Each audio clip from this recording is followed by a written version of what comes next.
সুখ দুঃখ অপেক্ষা আর অসংখ্য না বলা গল্প নিয়ে কালের স্রোতের সাথে বয়ে গিয়েছে দীর্ঘ ৫টি বছর। সময়ের নিজস্ব গতি আছে, সে কারো জন্য থেমে থাকে না, কারো অপেক্ষা করে না, কারো অপেক্ষার পিছু ফেরে না। ঋতুর পর ঋতু বদলেছে, অসংখ্য সূর্য অস্ত গেছে, নতুন ভোরের জন্ম হয়েছে, কিছু স্মৃতি বিবর্ণ হয়েছে, কিছু ক্ষত শুকিয়ে গিয়েছে, অথচ কিছু অপেক্ষা আজও আগের মতো জেগে আছে। ৫ বছর আগে সেই রাত থেকে জীবন পাল্টেছে নূরের। মুসার আর কোনো খোঁজ পাওয়া যায়নি। ছদ্মবেশ নিয়ে কয়েকবার গিয়েছে গ্রামে নিজের ভিটার বাড়ির করুণ অবস্থা দেখে কেঁদেছিল হাউমাউ করে। বাবা মাকে খুঁজেও পায়নি। লোকমুখে শোনা গেছে আগুনে পুড়ে মারা গেছে তারা। সেই থেকে অনুতাপ আর অপরাধবোধের আগুন জ্বলে পুড়ে খাক হচ্ছে তার অন্তরে। বাবা মাকে হারানো অসহনীয় শোক, অন্যদিকে মুসাকে হারানোর অন্তহীন বিরহ একেবারে ভেঙে ফেলেছিল মেয়েটাকে। কিন্তু ভেঙে পড়েনি, যেন ভাঙেনি সে। প্রতিবারে চোখের জল গড়িয়ে পড়ার আগে, প্রতিবারে হাঁটু ভেঙে মাটিতে লুটিয়ে পড়তে চাওয়ার আগে কানে ভেসে এসেছে মুসার সেই অটল কণ্ঠস্বর, নূরের মতো মেয়েরা কখনো ভাঙে না, নূরেরা কখনো ভাঙে না। তাই নূর ভাঙেনি। বুক ভরা শোক, অপরাধবোধ আর শূন্যতাকে সঙ্গী করে নূর উঠে দাঁড়িয়েছে আবারও। ইট পাথরে স্বার্থপর শহরে ছোট বোনের হাত শক্ত করে ধরে শুরু করছে নতুন এক জীবনযুদ্ধ, যেখানে প্রতিদিন বেঁচে থাকার লড়াই আর প্রতিটা শ্বাস হার না মানার এক একটি ঘোষণা। ভোর ৪টা, চারিদিকে এখনো নিদ্রাময়, অন্ধকার সরে গিয়ে আলোর জন্য পথ করে দিচ্ছে ধীরে ধীরে। এই নিস্তব্ধ প্রহরে জায়নামাজে বসে আছে নূর, দুহাত মোনাজাতে বাঁধা, সমস্ত সত্তা দিয়ে আশ্রয় নিয়েছে রবের দরবারে। দুনিয়ার সব হিসাব নিকাশ, সব ভয়, সব ক্লান্তি বিলীন করছে সিজদার প্রশান্তিতে। চোখ দুটো অশ্রুতে সিক্ত, কোনো শব্দ নেই, কোনো হাহাকার নেই, শুধু কাঁপছে ঠোঁট। প্রার্থনায় ভাষায় উচ্চারিত হচ্ছে বুকের গভীরে লুকিয়ে রাখা হাজারো আরতি। দীর্ঘ কালো পাপড়িগুলো থরথর করে কেঁপে উঠছে। প্রতিটি অশ্রুবিন্দু প্রভুর দরবারে পৌঁছে দিতে চাইছে তার না বলা সব বেদনার কথা। ২৩ বছরের তরুণীর সময় তার সৌন্দর্য যোগ করেছে অনন্য পরিণত আভা। কৌশলের চপলতাকে ছাপিয়ে মুখ ফুটে উঠেছে শান্ত, স্নিগ্ধ, উজ্জ্বল বেড়েছে যৌবনের জৌলুস।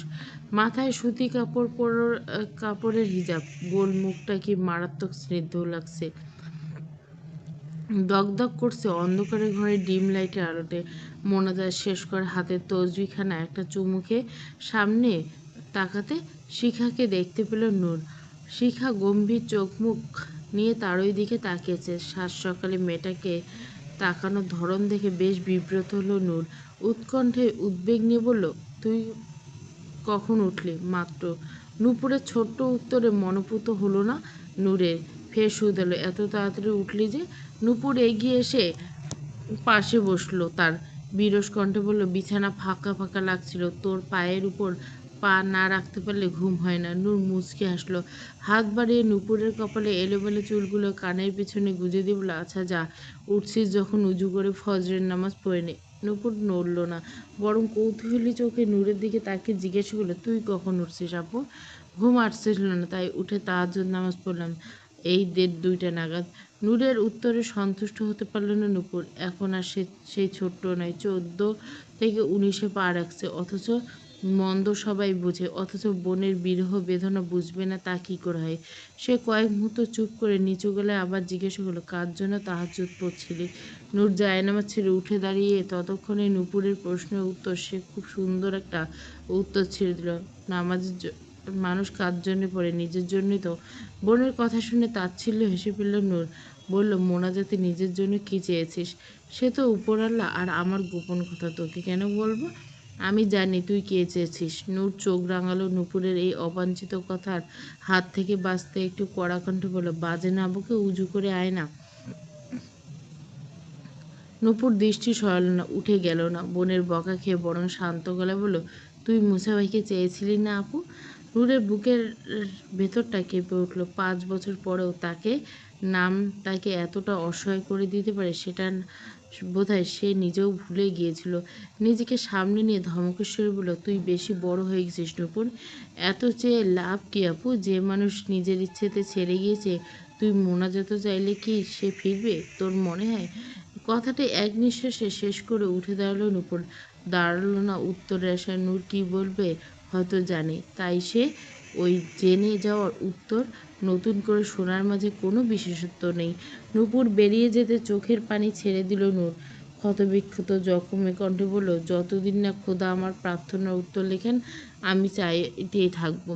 কালো বোরখা পরা একটা মেয়ে বাচ্চা কোলে নিয়ে রাস্তা পার হওয়ার চেষ্টা করছে বেশ কিছুক্ষণ ধরে, কিন্তু অতিরিক্ত যানজটের কারণে রাস্তা পার হওয়ার মতো সামান্য বিষয়টা পীড়াদয় ঘুরছে তার জন্য। পাশে একটা শপিং মল থেকে দু হাতে ব্যাগ নিয়ে বের হলো স্মিতা। বোরখা পরা মেয়েটাকে দাঁড়িয়ে থাকতে দেখে চোখ ছোট ছোট হয়ে গেল তার। বুকের গভীরে হঠাৎ একটা চাপা ব্যথা অনুভব করলো, যে ব্যথার কোনো নাম নেই, কোনো কারণ নেই, তবু খুব আপন মনে হচ্ছে মেয়েটার ভিতরে। সে এক পরিচিত ব্যথার ছায়া খুঁজে পেল বোধহয়। ধীরে ধীরে নয়, কেমন ছটপটে এগিয়ে গেল। মেয়েটার কাছে আসতে নিঃশ্বাস বন্ধ হয়ে গেল তার। বিস্ময়ে বাকরুদ্ধ হয়ে হাত ছিটকে পড়ে গেল শপিংয়ের ব্যাগগুলো। মুখে হাত রেখে রুদ্ধকণ্ঠে আওড়ালো, তুই?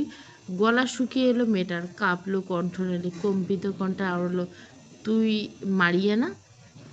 একটা ফুটফুটে বাচ্চা কোলে মারিয়া, আর বাচ্চাটা কাঁদছে, সেদিকে খেয়াল তার। বাচ্চার কান্না থামতে থামতে সে উত্তর দিল, হ্যাঁ। মারিয়া থেমে গেল। স্মিতার চেহারার দিকে তাকিয়ে শ্বাস আটকে এলো তার। অবরুদ্ধ স্বরে আওড়াল, স্মিতা! স্মিতা আর নিজেকে ধরে রাখতে না পেরে দু হাতে জড়িয়ে ধরল মারিয়াকে। হাউমাউ করে কেঁদে উঠল, হ্যাঁ, কেমন আছিস? মারিয়া চোখের জল ধরে রাখতে পারল না। এক হাতে শিশুটিকে শক্ত করে আগলে নিয়ে অন্য হাত দিয়ে জড়িয়ে ধরল স্মিতাকে। ডুকরে কেঁদে উঠে বলল, ভালো আছি, তুই কেমন আছিস? স্মিতা মুখ তুলল। মারিয়াকে ছেড়ে দাঁড়ানো সোজা নয়। নাক টেনে ভেজা গলা বলে, এই তো আছি। আর কত বছর পর মনে রেখেছিস? মারিয়া চোখে জল মুছে হাসলো, ভেজা গলায় বলল, ভুলিনি। স্মিতা নিচু হয়ে রাস্তার পড়ে থাকা ব্যাগগুলো হাতে তুলে নিল। তারপর মারিয়ার হাতটা ধরে বলল, চল একটা কফি হাউসে গিয়ে বসি, অনেক কথা বলবো। মারিয়া তার কোলের বাচ্চাটার দিকে তাকিয়ে লঘুস্বরে বলে, পার্কে যাই, বাচ্চাটাকে নিয়ে অস্বস্তিতে বসতে পারবো। স্মিতার চোখ আটকে গেল শিশুটির দিকে। মারিয়ার কোলের বাচ্চাটার দিকে এতক্ষণ খেয়াল করেনি। সে খেয়াল করতে কপাল কুঁচকে ফেলল। বিস্মিত কণ্ঠে আলো, বাচ্চাটা কার বাচ্চা? মারিয়া ঠোঁট চেপে একটা চাপা শ্বাস ফেলল। বিব্রত ভর এড়াতে বলল, আয়, পাশের পার্কটাতে বসি। স্মিতা আর ঘাটল না, সম্মতি বলে, হ্যাঁ হ্যাঁ চল। ভার্সিটির গেটের সামনে দাঁড়িয়ে আছে ওসমান। 5 বছর পর দেশে ফিরছে, আজ 3 দিন হলো। ভার্সিটিতে দেখা করতে এসেছে তার বন্ধু নিখিলের সাথে। সময় যেন জীবন পরিবর্তন করে তেমন পরিবর্তন করে দেয় গোটা একটা মানুষকে। স্কুলে বেটে সেটে হাবাগোয়া ছেলেটা আজ 6 ফুটের কাছাকাছি লম্বা, সুগঠিত দেহের এক সুদর্শন পুরুষ। চোখের উপর ঠেসে রাখা সেকালের পুরনো ফ্রেমের চশমাটা পরবর্তীতে স্পঞ্জ পেয়েছে কালো সানগ্লাস। পাশের একটা দোকান থেকে সিগারেট হাতে নিয়ে বেরিয়ে এলো নিখিল। চেহারার চেয়ে স্টাইল বেশি। ছেঁড়া জিন্স, ঢিলেঢালা ওভারসাইজ টি শার্ট আর গলায় মোটা চেন, সব মিলিয়ে তাকে দেখে বিশ্ববিদ্যালয়ের ছাত্রের চেয়ে কোনো রক ব্যান্ডের সদস্য বলে বেশি মনে হচ্ছে। সে ঠোঁটের ভেতরে একটা সিগারেট আর একটা সিগারেট এগিয়ে দিল ওসমান হাতে। খাবি? ওসমান মৃদু হাসলো। সিগারেটটা 2 আঙ্গুলের ভাঁজে চেপে ধরে বলল, আব্বুর সামনে ছাড়া সবখানেই চলে। কথাটা শুনে নিখিল হু হু করে হেসে উঠল। লাইটার আগুন নিজে সিগারেটটা ধরিয়ে গম্ভীর একটা টান দিয়ে বলে, বাপকে এখনো ভয় পাস? ভয় না, সম্মান করি তাই। নিখিল কথার মোড় ঘুরিয়ে জিজ্ঞাসা করলো, তা বল, দেশে আসিস কতদিন? আজ যাচ্ছি না। নিখিল ভুরু বিস্ময়ে উঁচু হয়ে গেল, হতভাবে, রিয়েলি? তোর বাপ মেনে নিবে? আমি আর ছোট আছি নাকি? নিজের সিদ্ধান্ত নিজে নিতে শিখেছি। বাহ! তা সেদিন না বলেছিলি ওখানে বিদেশি মেয়ে একটা পটিয়েছিস, তাকে নিয়ে আসিস নি? আরে ব্রো, দেশে ফিরছি ভাইয়ের বিয়ে উপলক্ষে। ওই ডাইনি নিয়ে এলে মান ইজ্জত সব শেষ হয়ে যেত। কেন ভাই? কথায় কথায় চুম্মাতে আসে, বেডে যেতে চাই, যা ইচ্ছে তাই। ওসমানের উত্তর শুনে হু হু করে হেসে ফেলল নিখিল। টিপনি কেটে বলল, তা গিয়েছিস নাকি কোনোদিন? মজা না পেলে তো আর আসতো না। ওসমান বিরক্ত সূচক চ শব্দ উচ্চারণ করলো, বাদ দে তো ব্রো, মেয়ে জাতটাই এমন। সুন্দর ছেলে দেখলে গলায় ঝুলে পড়বে কীভাবে সেই ধান্দায় থাকে। বাঙালি মেয়েদের এত হালকা নিও না ব্রো, ওদের পটাতে হলে হাড় ভাঙা পরিশ্রম করতে হয়। ইতিমধ্যে হাতে নেওয়া সিগারেটটা শেষ করলো ওসমান। পোড়া অংশটা টোকা দিয়ে ফেলে বলল, ওসব আমার কাছে কোনো ব্যাপার না। নিখিল ঠোঁট উল্টালো, ভুরু নাচল বলে, রিয়েলি? মাথায় রাখা সানগ্লাসটা চোখ অবধি নামিয়ে এলো ওসমান। ভাব নিয়ে বলে, ইয়া, তাহলে বাজি ধরা যাক, ধরলাম। এক্ষুনি একটা মেয়েকে পটিয়ে দেখাতে হবে। অবশ্য তুই বল কাকে পটাতে হবে। নিখিল তার হাতে সিগারেটটা আরেকটা টান দিল, তারপর ধর কুণ্ডলি ছেড়ে চারপাশে চোখ বুলাতে লাগলো। ঠিক ঠোঁট জুড়ে একটা দুষ্টুমি ভরা হাসি। ঠিক তখনই গেটে পা রাখলো নূর। মাথা থেকে পা পর্যন্ত কালো বোরখায় আবৃত। বোরখাখানা ঢেউ খেলানোর ভাঁজে শরীরের গড়ন প্রায় অদৃশ্য। মুখের নেকাবটাও ঢাকা। দেখা যাচ্ছে শুধু একজোড়া চোখ, আয়ত চোখ। ওসমান ফ্যাসাদে ফেলার জন্য নূরের চেয়ে বেস্ট অপশন আর কাউকে মনে হলো না নিখিলের। সে বাঁকা হাসি নূরের দিকে আঙ্গুল তাক করে বলল, ওই যে ওই মেয়েটাকে। চোখের উপর থেকে কালো সানগ্লাসটা খুলে শার্টের কলারে গুজল ওসমান। তারপর নূরের দিকে তাকালো স্থির দৃষ্টিতে। বিশ্ববিদ্যালয়ের গেট পেরিয়ে ভেতরের দিকে যাচ্ছে মেয়েটা। কালো বোরখার ভাঁজে মোড়া পুরো শরীরটা, সামান্য ভুরু কুঁচকে ঠোঁট উঠে বলল, বোরখা হলি? ইয়েস বড়ো। মেয়েটাকে পটিয়ে দেখাতে পারলে বুঝে নেব তোর দম আছে। ওসমান নূরের উপর থেকে চোখ না সরিয়ে মৃদু হেসে বলল, জাস্ট ওয়েট অ্যান্ড সি। বাক্যটা শেষ করে শার্টের হাতে ভাঁজ করে টেনে নিল ওসমান। মুখ তার আত্মবিশ্বাসের দাপটে ছাপ। দীর্ঘ কদম ফেলে নূরের দিকে এগিয়ে যেতে শুরু করলো। পেছনে দাঁড়িয়ে থাকা নিখিল সিগারেটের ধোঁয়া ছেড়ে ক্রুর হাসলো। আজ ওসমানের মার কেউ ঠেকাতে পারবে না, গ্যারান্টি। নূর এখন অনার্স ৩য় বর্ষের ছাত্রী, পড়াশোনায় ভীষণ ভালো, আচার ব্যবহার ভদ্র, শান্ত স্বভাবের একটা মেয়ে। প্রতিদিন মাথা নিচু করে ভার্সিটি আসে, ক্লাস শেষ করে আবার নিচু করে ফিরে যায়। ক্যাম্পাসের কোনো আড্ডায় তাকে দেখা যায় না। কারোর সঙ্গে বন্ধুত্ব করার জন্য দুদণ্ড দাঁড়িয়ে গল্প করতেও দেখা যায় না কখনো। স্কুল লাইফ থেকে একগুঁয়ে প্রকৃতির মেয়ে সে। এখন আরও গম্ভীর হয়েছে। কখনো হাসে না, আবার কখনো কাঁদে না। দেখে মনে হয় ভেতরের সমস্ত অনুভূতিকে সে নির্বাসন দিয়েছে। কাউকে কিছু বললে অধিকাংশ সময় সে শুধু শুনে দেয়, প্রতিবাদ করে না, অকারণে জবাবও দেয় না। আবার কাউকে কিছু জিজ্ঞাসা করার প্রয়োজন তার কখনো মনে হয় সে এক অদ্ভুত মানবী। প্রতিদিনের মতো আজও নিয়মমাফিক ক্যাম্পাসে পা রাখল নূর। মাথা নিচু করে নিজের গন্তব্যের দিকে হাঁটছিল সে। চারপাশের কোলাহল, হাসি আড্ডা, কোনো কিছুর প্রতি তার কোনো ভ্রুক্ষেপ নেই। কিন্তু হঠাৎ পেছন থেকে ভেসে আসলো সিটি বাজানো সুর। নূরের পা থেমে গেল একান্ত অনিচ্ছে। পরক্ষণে সে সিটির শব্দের সঙ্গে কানে এলো ভারী পুরুষালী কণ্ঠ, এই বোরখালি, এদিকে এসো মামুনি।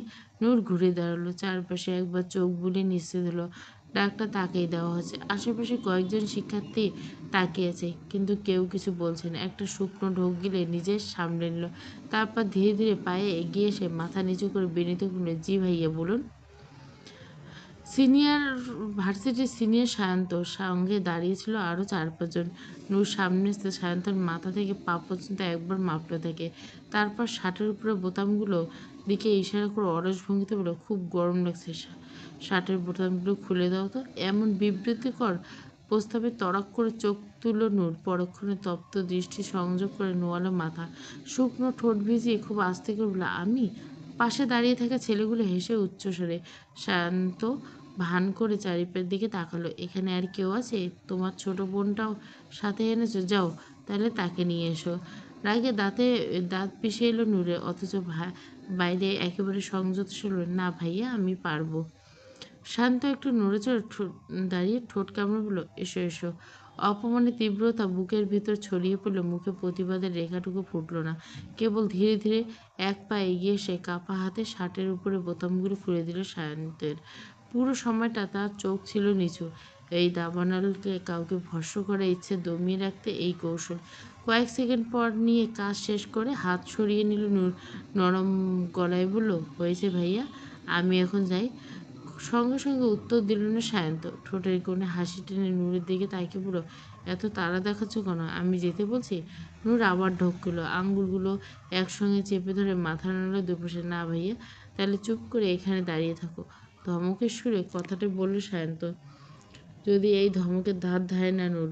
ভয়ে তার বুক কাঁপবে তো দূরে, চোখের আগুনে নেভাতে ব্যর্থ। কিন্তু ভার্সিটির ঝামেলা আর মানসিকতা নূরের মধ্যে নেই। তাই অনিচ্ছাকৃত মাথা নিচু করে চুপচাপ দাঁড়িয়ে রইল। শ্রীয়মান কণ্ঠ থেকে বেরিয়ে এলো অস্পষ্ট শব্দ, জি। শায়ন্তন শার্টের দিকে তাকিয়ে ঠোঁট বাঁকিয়ে হাসলো। ক্রুর কণ্ঠে বলল, এখন ঠান্ডা লাগছে, বোতামগুলো আবার মেরে দাও। নূর মাথা নত করলো, বলল, জি। বিনা বাক্যে নূর আবারও ধীর পায়ে এগিয়ে গেল সায়ন্তর দিকে। পাশে দাঁড়িয়ে থাকা ছেলেগুলো ঠোঁট টিপে আসে। নূরের ব্যাগে পেয়ে মত্ত হয়েছে পৈশাচিক আনন্দে। কিন্তু নূর এগিয়ে এলো তো এলো, তবে শার্টের বোতামে হাত রাখার বদলে আচমকা নিজের পায়ে জুতা দিয়ে সজোরে চেপে দিল সায়ন্তনের পা। ব্যথায় মুখ বিকৃত হয়ে গেল সায়ন্তন। সে হিসিয়ে শ্বাস টেনে রাগে ফুঁসে উঠল। রক্তবর্ণ হয়ে উঠল চোখ। প্রচণ্ড ক্ষিপ্রতায় হাত তুলে মারতে উদ্যত হল নূর। বজ্রপাতের মতো কঠিন কণ্ঠে কাঁপিয়ে উঠল ক্যাম্পাস। এই মেয়ে! সঙ্গে সঙ্গে নূরের ডান হাত দিয়ে বিদ্যুৎ গতিতে চেপে দিল সায়ন্তের কবজি। তারপর চোখ তুলে প্রথমবারের মতো চোখে চোখ তুলে তাকালো সায়ন্তের জ্বলন্ত চোখের দিকে। একটু আগে নম্রতা সে অবশিষ্ট নেই, বিনয়ের লেশমাত্রা নেই বলে চলে। নিভে থাকা আগুন দাবানলের রূপ নিল কয়েক সেকেন্ড। দীঘল কালো চোখ দুটো ভয়ঙ্কর স্থির, ঠান্ডা নির্মম দৃষ্টি জুড়ে মানুষের শরীরে রক্ত জমিয়ে দেওয়ার মতো হিমশীতল কঠোরতা। নূর নিজের মুখটা আরও এগিয়ে এনে জ্বলন্ত চোখে রাখল সায়ন্তনের চোখে। তারপর নিকাবের উপর দিয়ে ঠোঁটের উপর তার বিধ্বংসী চোখের দিকে তাকিয়ে বাগরুদ্ধ সায়ন্তন থাকার ছেলেগুলো উত্তেজিত একসঙ্গে সামনে এগিয়েছে। নূর তাদের দিকে না তাকিয়ে গর্জে উঠল। ছেলেগুলোর দিকে তাক করে এক ক্রোধিত কণ্ঠে বলল, এই একটাও এগোবি না, সব কটাকে নারী নির্যাতনের মামলা খাইয়ে দেবো বলে দিলাম। সায়ন্তন দাঁতে যাচ্ছে বলে, তুই কার সাথে পাঙ্গা নিচ্ছ জানো মেয়ে? নূর উল্টো ধমক দিয়ে বলল, আপনি কার সাথে পাঙ্গা নিচ্ছেন সেটা জেনে রাখুন। কে তুমি? ভাব মানাও। নূর সায়ন্তন কবজি চেপে ধরে নিজের মুখটা এগিয়ে রাখলো সায়ন্তনের কানে। কিছু বরফ শীতল কণ্ঠে বলল, এই হাত দিয়ে দুটো খুন করছি, একটা মেইন পয়েন্ট কেটে দিয়ে এসেছি। ভবিষ্যতে আরও একটা কাটার প্ল্যান, লিস্ট লম্বা। সেখানে নিজেদের নাম বসানো ভুল করবেন না। আমার কোপাকুপির তালিকা জঘন্য। পুরো পরিবেশ বিরক্ত। সায়ন্তের মুখটা দাবো দিল। পাশে দাঁড়িয়ে থাকা ছেলেগুলো আর এক পা এগোনোর সাহস করল না। নূর তেজস্বী কণ্ঠে মুখের কথা কেড়ে নিয়েছে তাদের মধ্যে। ইতিমধ্যে চারিদিকে ভিড় জমেছে, উৎসুক ছাত্রছাত্রী। নূর সবার দিকে তাকিয়েও চুপচাপ বাসা ছেড়ে দিয়ে সায়ন্তনে হাত ধরল। উত্তাল সমুদ্রের মতো হঠাৎ শান্ত হয়ে গেল। ঠিক তেমনই তার মুখের অভিব্যক্তি পানির মতো সমতল, বরফের মতো শীতল করে নিল। অবিশ্বাস্য দ্রুততা নিভিয়ে নিল রক্তব্য চোখের রুদ্রতা। তারপর অন্তত ভদ্রতার সাথে সায়ন্তের শার্টের বোতামগুলো একে একে লাগিয়ে দিল। সব কাজ শেষ করে আগের মতো নত করে শান্ত স্বরে বলল, আসসালামু আলাইকুম ভাইয়া, আমি আসি তাহলে। উত্তরের অপেক্ষায় দাঁড়ালো না নূর, অনুমতির ধার দাঁড়ালো না। একটু কারো দিকে না থেকে চপল পায়ে হাঁটা শুরু করলো মূল ভবনের দিকে। এতক্ষণ পুরো ঘটনা খানিকটা দূরে নির্বাক চোখে দেখিয়েছিল ওসমান। ব্যাপারটা সিনিয়রদের র্যাগিং ভেবে সে আর এগোয়নি ঝামেলা ভেবে। কিন্তু কয়েক সেকেন্ডের মধ্যে সে দৃশ্যের মন এমনভাবে ঘুরে যাবে তা কল্পনা করেনি। একটু আগে নিখিলের কথা মতো মেয়েটার সামনে গিয়ে কোনো ছ্যাবলামি করতো, তাহলে তার ঘরের খবর যে কী হতো সেটা ভাবতে গলা শুকিয়ে এলো। ঠিক তখনই দৌড়ে এলো নিখিল। হাঁপাতে হাঁপাতে তৎসরে বলল, কিরে ভাই, ঠিক আছস? ওসমান উত্তর দিল না। তার দৃষ্টি নূরে চলে যাওয়ার পথে স্থির। সেদিকে তাকিয়ে হাত দিয়ে ঘাড় ঘষে জিজ্ঞেস করলো, মেয়েটা কেমন রে, চেহারা কেমন? নিখিল ঠোঁট বাঁকিয়ে বলল, 2 বছর হলো ভার্সিটি পড়ে, কিন্তু 2 সেকেন্ডের জন্য মুখটা দেখিনি।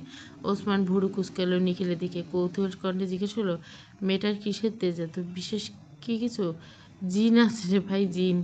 একদিন একটা পোলারে কুত্তা পিঠে দিতে দেখছি।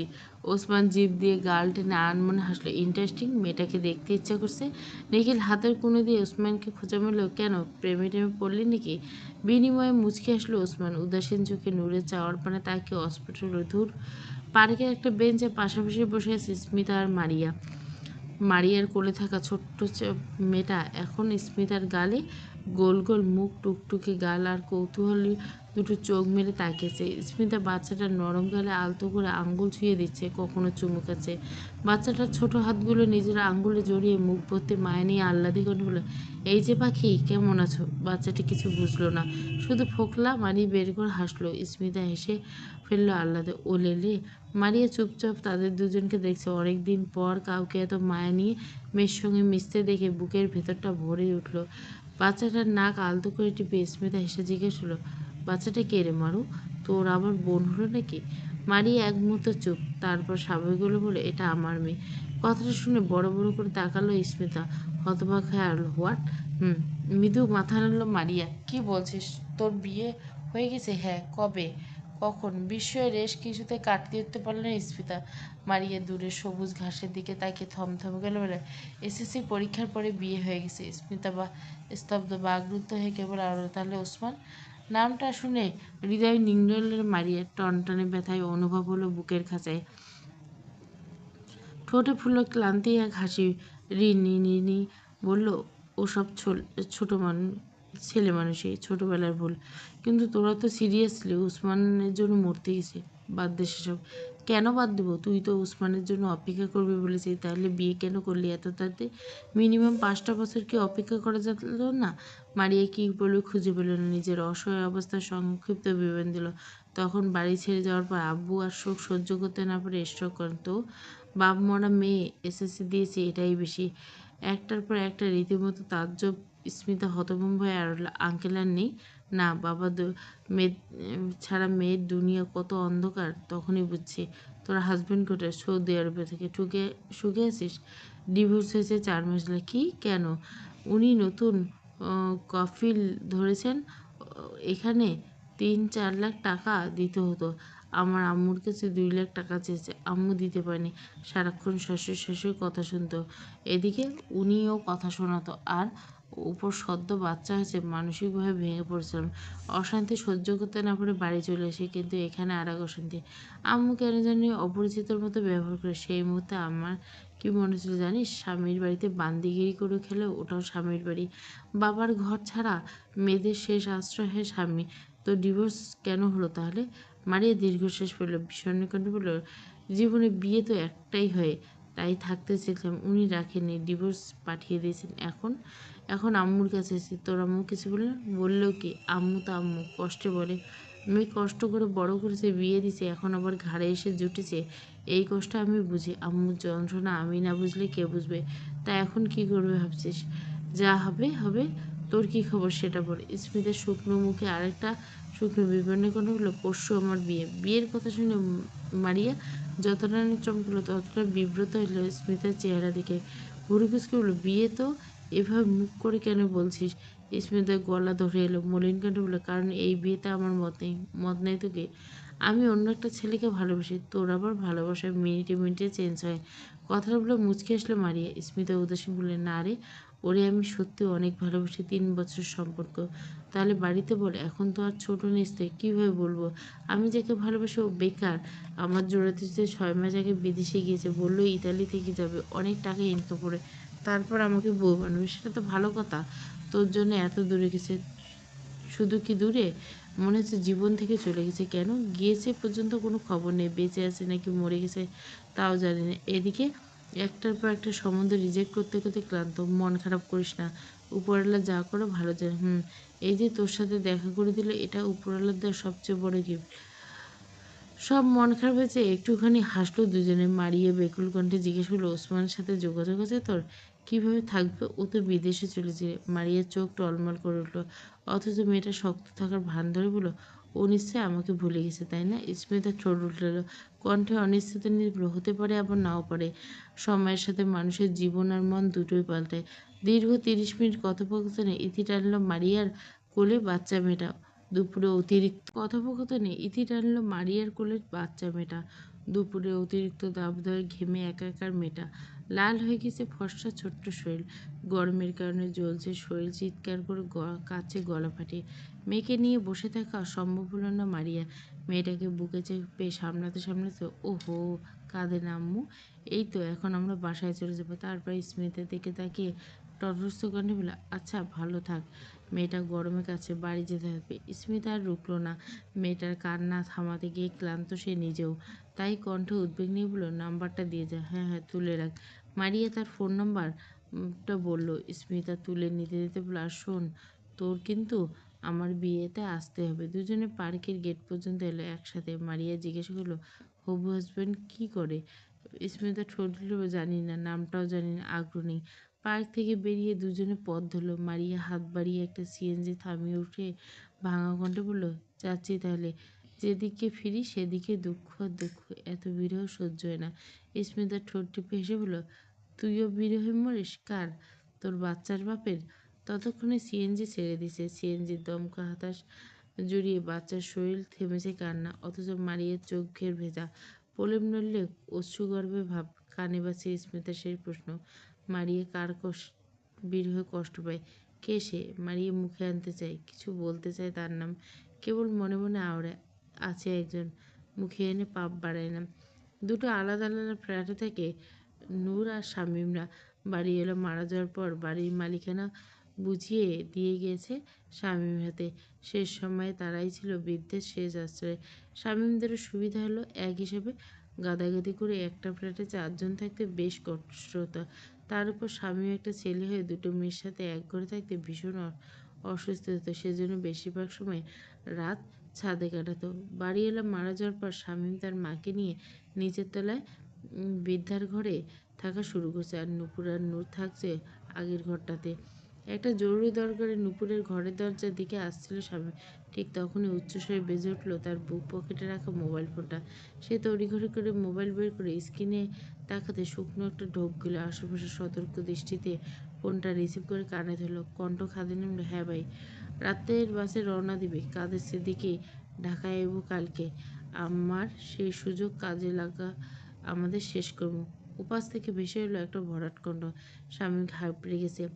তার ফোন আলাপ কারো চোখে পড়লে কেলেঙ্কারি হয়ে যাবে। মুসা ফোন দিলে খুব সাধারণভাবে বাড়িতে বসে কথা বলে না সে। এই 5 বছর এভাবে মুসার সাথে যোগাযোগ করছে, যেন কিছুতেই মুসা বেঁচে থাকার খবর নূরের কানে না যায়। জি ভাই। নিজের পক্ষে আর কোনো উত্তর না দিয়ে ফোন কাটতে নিল স্বামী। তার আগে মুসা ডেকে থমথম করে বলল, শোন। মুসার এই কণ্ঠটা চেনে স্বামী। গত 5 বছর ধরে এই একইভাবে ডেকে শুধু নূরের কথাই জানতে চায় মুসা। তাই আজ আর কোনো প্রশ্ন করার সুযোগ দিল না স্বামী। আবেগতাড়িত কণ্ঠে বলল, শক্ত আছে ভাই, ভেতরের খবর উপরে আল্লাহ ছাড়া কেউ জানে না। আমি কেমনে জানবো? ওপাশ থেকে শব্দ হলো না। দীর্ঘ কয়েক সেকেন্ড শুধু শোনা গেল দীর্ঘশ্বাসের শব্দ। তারপর গম গম হলো, শক্ত থাকতে হইব। ওর সামনে পুরো একটা জীবন পড়েছে। আর আপনার কি হবো? কালকে যদি আমি ধরা পড়ি, কবরে থাকবো। কথাটা বলে নিজের উপর নিজে হেসে পেল মুসা। নীরের কণ্ঠে বলল, মুসা, আজ আছে কাল নেই। শামীম ঠোঁট নাড়ল, আর কিছু বলতে যাবে ঠিক তখনই থমকে গেল বুলি। সামনে অগ্নি চোখে দাঁড়িয়েছে নূপুর। চোখ দুটো অশ্রুসিক্ত, নাকের ডগা লাল হয়ে উঠছে প্রায়। তেড়ে এসে স্বামীনের শার্টের কলার চেপে ধরে বলল, বেঈমান, মুসা ভাইয়ের খবর যেন আপনি সব লুকিয়ে রেখেছেন আমার আপুকে নিজের করে পাওয়ার জন্য, তাই না? রাত গভীর। চেয়ারম্যান বাড়িতে আগুন নিয়ন্ত্রণে এলেও বাঁচানো যায়নি চেয়ারম্যানকে। চারু মেয়েটা বেঁচে ছিল নাকি মারা গেছে সেটা বোঝা যায়নি পরিষ্কার করে। পুরো বাড়ি তখন পরিণত হয়েছিল এক ধাইয়ার ধ্বংসস্তূপ। খবরে জানার পর জীবন ভাইয়ের অবস্থা গুরুতর হয়ে গেছিল। চেয়ারম্যানের জন্য নয়, কাছারি ঘরে থাকা তার 3 কোটি টাকা মালের জন্য। অতিরিক্ত উত্তেজিত হওয়ার কারণে গোপনাঙ্গ থেকে নতুন করে রক্তক্ষরণ শুরু হতে থাকে। তাকে পাঠিয়ে দেওয়া হয় বিদেশে। এদিকে খালি মাঠে ছক্কা হাতানোর মতো সুযোগ পেয়ে যায় রিপন। এমন ভয়ঙ্কর কাজে যে মুসা ভাইয়ের দ্বারাই সম্ভব, সে কথা বুঝতে বাকি রাখে না সে। তাই সাথে দলবল নিয়ে নেমে পড়ে মুসা ভাইকে খুঁজে বের করার কাজে। ভাইকে খুঁজতে খুঁজতে সদরঘাটের দিকে আসতে খুঁজে পেয়ে গিয়েছিল তারা। মুসা ভাই তখন নূরের সাথে ফোনে কথা বলছিল, আর তার সমস্ত ধ্যান জ্ঞান জুড়ে ছিল নূর। আর ঠিক পেছন থেকে মুসা ভাইয়ের পিঠে ছুরি বসিয়ে দেয়, আর সাথে সাথে দলবল নিয়ে মারতে শুরু করে সেদিন মুসা ভাইকে। চারু উপার না থাকলে হয়তো সেদিন মুসা ভাইয়ের শেষ দিন হতো। কথাগুলো এক নিঃশ্বাসে শেষ করে দম নিল শামীম। শিখার প্রতীককে বোঝা গেল না, চোখ দুটো এখনো আগুনের মতো লাল। শামীম শুকনো ঢোক গেল। উত্তরের আশায় থাকলো নূপুর। আমার কথা বিশ্বাস হয়নি? নূপুর ফুঁপিয়ে উঠল তপ্ত শাস্ত্রের কর্কশ গলায়, এত কাহিনী জানার দরকার তো আমার নাই। মুসা ভাই বেঁচে আছে যেন আপনি কেন আপুর কাছে লুকালেন? কি উদ্দেশ্য? মুসা ভাই নিষেধ করছে। কেন? কারণ মুসা ভাই একটা মিশনে আছে। যে কোনো সময় যে কোনো কিছু হয়ে যেতে পারে তাকে দুর্বল করে যাওয়ার জন্য। হয়তো তার প্রিয় মানুষগুলোর উপর আঘাত আসতে পারে, আর এই জন্য ভাই নূরকে তার অপ্রিয় লিস্টে ফেলেছে। নূপুর দুহাতে তালু দিয়ে চোখের জল মুছল, নাক টেনে বলল, আর এখন আপু ধুকে ধুকে মরছে, সেটার কী হবে? শামীম কী উত্তর দেবে বুঝে উঠতে পারল না। প্রশ্নটা বেশ কঠিন মনে হলো তার কাছে। তাই সে প্রশ্নের উত্তর ভাবার মতো কঠিন কাজটা আর করল না। সমতল কণ্ঠে বলল, তা কেবল মুসা ভাই জানে। শিখা নাক ফোলালো, খিঁচে নিল চোখ, দাঁতে দাঁত চেপে বলল, বালে যান মুসা ভাই, আমি এক্ষুনি গিয়ে আপুকে সব বলে দেবো। কথাটা বলে হাঁটা ধরল নূপুর। স্বামী হকচক হলো। উপায়ন্ত না পেলে টেনে ধরল নূপুরের হাত, হড়বড়িয়ে বলল, বলিস না, মুসা ভাইয়ের কথা নূর জানতে পারলে সর্বনাশ হয়ে যাবে। শামীমের শক্ত মুঠে বন্দি নূপুরের হাত। মেয়েটার বুক কাঁপছে, কাঁপছে গতর। রন্ধ্রে রন্ধ্রে বইতে শুরু করছে দমকা হাওয়া। 5 বছর পর, দীর্ঘ 5 বছর পর শামীম প্রথমবারের মতো স্পর্শ করল নূপুরকে। কি এক জ্বালাময় অনুভূতি ঝলসে যাচ্ছে নূপুর। এক শুকনো ঢোক গেল জিভে, ঠোঁট চুবিয়ে দগ্ধ কণ্ঠে আওড়ালো, হাত ছাড়েন শামীম ভাই, সর্বনাশ তো এখানেই হচ্ছে। নূপুরের কথা কানে আসতে ছিটকে দূরে সরল শামীম। দ্রুততায় ছাড়ল হাত। ভীষণ রকমের অস্বস্তি নিভে এলো কণ্ঠ। আইঢাই করে বলল, 5 বছর 5 সেকেন্ডের জন্য তোর 5 আঙ্গুল স্পর্শ করে দেখিনি। আজ ডিরেক্ট হাত ধরার পেরেশানিটা বুঝতে পারছিস? প্রচণ্ড সংকোচে কণ্ঠনালী আওড়ালো লোক। নূপুর আইঢাই করে বলল, আমার আপুর কী হবে? তোর আপু এখন ভালো আছে। ভবিষ্যৎ মুসা ভাইয়ের সাথে দেখা হইলে এই ভালোটুকু শেষ হয়ে যাবে। কেন? কারণ মুসা ভাইয়ের পদে পদে বিপদ। সে যেই পথে আছে সেই পথে আজ নয়তো কাল মৃত্যু অবধারিত। তুই কি চাস বোনের গায়ে সাদা শাড়ি ওঠাতে? না। আতঙ্কে উঠল নূপুর। শামীম দীর্ঘশ্বাসে বলল, তাহলে চুপ থাক। আর আপনি? কাতর কণ্ঠে শুধল নূপুর। শামীম ভুরু কুঁচকে বাঁকে বলল, আমি কি? অযথা অপ্রাসঙ্গিক কথা টেনে বিব্রত হয় অভ্যাস মেটার গেল না। লোকটার সাথে ইনিয়ে বিনিয়ে বহু কথা বলার সুযোগ খুঁজে সে, কিন্তু এখন কি বলবে সেটাই ভেবে পেল না। চোখের মণি দুটো চরকির মতো ঘুরিয়ে বলল, বয়স তো কম হলো নয়, বিয়ে করবে না? স্বামী মুচকি এসে বলল, বিয়ে করা ফরজ নাকি? তা তো জানি না। স্বামী এগিয়ে এলো নূপুরের খুব কাছে, কানের লতিকে স্পর্শ করে অধর নামিয়ে আওড়ালো, আমি এক মেঘবতীর কাজল চোখে মুগ্ধতায় হারাতে চেয়েছিলাম, কিন্তু আজ আমি বনবাসী। বাকি জীবন হিমু হয়েই থাকতে চাই। শামীমের কথার যন্ত্রণাটা ছলকে উঠল নূপুরে। মাত্রাতিরিক্ত কুণ্ঠায় এলোমেলো হয়ে নেতিয়ে এলো অনুভূতির মাতল। অধর গলিয়ে বেরিয়ে এলো অভিমানী কণ্ঠস্বর, কেন? এই সেই মেয়েকে কি বলা যায় না মনের কথা? সে অনেক জটিল হিসাব, ভেবে দুঃখ বাড়াতে চাই না। নূপুর মুখটা ফ্যাকাশে হয়ে গেল। মনের অন্দরে বাজল বিরহের গান। স্বামী আর উত্তর অপেক্ষা করল না। যখন মনে হলো নূপুর অন্য কারো স্ত্রী, তখন সব অপেক্ষা ফিকে লাগে তার। শূন্য লাগে শব্দভাণ্ডার। থাক, আমি আসি তাহলে। কথাটা বলে স্বামী প্রস্থানের জন্য পা বাড়ায়। নূপুর মরিয়া হয়ে পিছু ডেকে বলে, কোথায় যাচ্ছেন? কাজে। দোয়া করে যে কাজে যাচ্ছেন সফল হন। নূপুরের সরলতা ঠোঁট কামড়ে হাসল শামীম। তাকানো তার রাঙা ঠোঁটের দিকে বিরহ করে আওড়ালো, ঠোঁটে যেই রং লাগিয়েছে রেড অ্যালার্ট তো যাওয়ার আগে দিয়ে ফেলেছিস। শব্দ কটা অস্পষ্ট হলেও শুনতে বিন্দু পরিমাণ অসুবিধা হল না নূপুরের। ফলস্বরূপ তৎক্ষণাৎ প্রত্যুত্তর সহিত ভন্নি বলল, ভালো কথা বলতে মন চায় না? আপনার লিপস্টিক কী ক্ষতি করেছে? আমার লিপস্টিক কী ক্ষতি করেছে? আপনার ক্ষতি কি? ক্ষতি তো অবশ্যই করছে। সাধে কি আর হিমু হতে চাই? কথাটা বলে হনহনিয়ে বেরিয়ে গেল শামীম। পিছু ফিরে তাকালো না একদণ্ড। নূপুর সেদিকে তাকিয়ে অভিমান কণ্ঠে বিড়বিড় করে বলল, একবার বললে কি হয় ভালোবাসি? এই সহজ কথাটা এত জটিলতা খুঁজে পান আপনি? অসভ্য ইতর মানুষ। গ্রামের সোজাসাপটা পথ ধরে রিকশার পেট্রোল খুঁটে যে মানুষটা একসময় নিশ্চিন্তে বাড়ি ফিরত, সেই সহজ সরল মানুষটা আজ 5 বছর ধরে কংক্রিটের শহরে আঁকাবাঁকা পথে জীবিকার সন্ধানে ঘুরে বেড়ায়। প্রতিদিন সন্ধ্যায় তার হাতে থাকে একখানা বাজারের ব্যাগ। ব্যাগ ভর্তি নিত্য জিনিসে ভরা থাকলেও তাতে আর ভরে আনা হয় না 2 মেয়ের হাসি, আবদার আর কিংবা অপেক্ষার উচ্ছ্বাস। এখন রাজমিস্ত্রি কাজ করে কোনো মতে সংসার চাকা ঘোরে বসে। আর জামিলা দীর্ঘ 1 বছর ধরে অসুখে শয্যাশায়ী। শরীরের শক্তি প্রায় নিঃশেষ, চোখের আলো ক্রমশ ম্লান হয়ে আসছে। মৃত্যুর আগে অন্তত শেষবারের মতো তার 2 মেয়ের মুখ দেখে যাওয়ার ছাড়া জীবনে আর কোনো আশঙ্কা অবশিষ্ট নেই তাকে। প্রতিদিনের মতো আজও ভোরের আলো ফুটতে কাজে বেরিয়েছে বসে। সারাদিন ইট বালু সিমেন্টের কাজে যুদ্ধ করে সন্ধ্যার শেষ আলোয় গায়ে মেখে ছোট্ট ঘরে। ঘামে ভেজা শার্ট লেগেছে সিমেন্ট দাগ, রোদে পোড়া মুখ শুকিয়েছে। ডান হাতে ছোট্ট একটা পলিথিনের ব্যাগ। দরজায় খচখচ শব্দ শুনে জামিলা চোখ মেলে তাকায়। বিছানা থেকে উঠতে চাইলেও সে, কিন্তু রুগ্ন শরীর সায় দিল না। কোমরে ভর দিয়ে মুখ কুঁচকে ব্যথায় শেষ পর্যন্ত দেওয়ালে ঠেস দিয়ে কোনো মতে আধবসা হলো সে। ক্লান্ত শরীর নিয়ে বসির কোনো কথা বলল না, চুপচাপ ভেতরে এসে পলিথিনের ব্যাগটা রাখলো বিছানায়। তারপর কলসি থেকে স্টিলের মগে পানি ঢেলে এক ঢোক খেয়ে নিয়ে দীর্ঘশ্বাস পেল। জামিলা ব্যাগটার দিকে তাকিয়ে মলিন করে বলল, কি গো, কি নিয়ে আইলা? বসির স্টিলের গ্লাসটা রেখে ধুলো ধুলো শার্ট খুলতে খুলতে জিলেপি আনছি, ভাবলাম তোমার পছন্দ। জামিলা শব্দ করলো না, চুপচাপ জিলেপি গিলে দেখে তাকিয়ে রইল। কেবল মনে পড়ে গেল বহু বছর আগের এক বিকেল। আর তারপর কাপা কাপড় মনে আছে, বাজার থেকে ফিরলে দুইটা পাগলি দৌড়ে আসতো, আব্বা আমারে আগে দাও বইলে কাড়াকাড়ি করতো।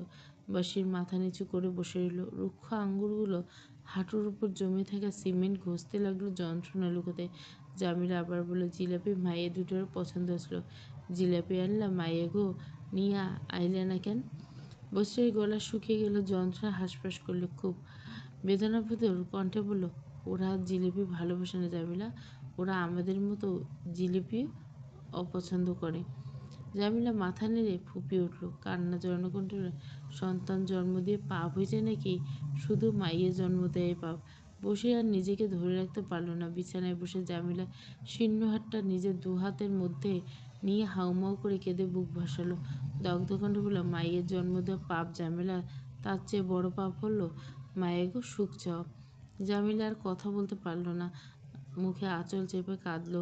জিলিপির প্যাকেট খোলা হলো, মুখ দিয়ে খাওয়া হলো না কারো।